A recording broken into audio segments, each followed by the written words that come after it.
Le të shohim se si leadershipi pozitiv krijon një klasë të qetë dhe efektive. Një sfidë e vërtet, apo jo, por zgjidhja nuk është e volumi i zërit.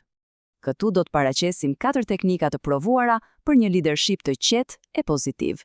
Pra, ja ku i kemi: udhëzime pozitive, komunikimi qetë, fuqia e rutinës dhe zëri i ulët. Gjithçka nis me mënyrën si i formulojmë kërkesat. Ato duhet të jenë pozitive dhe specifike.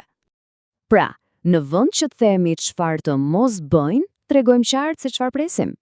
Tani, kalojmë te komunikimi, sepse mënyra si flasim ka po aq rëndësi sa ajo çfarë themi.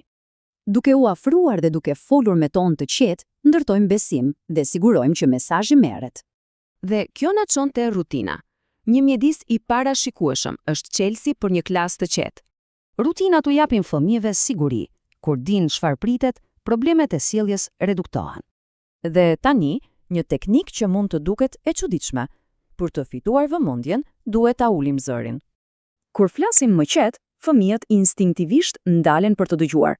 Ky është modelim i vetkontrollit. Por duhet ta kuptojmë, këto nuk janë thjesht truke. Në thelb është një qasje e bazuar te respekti.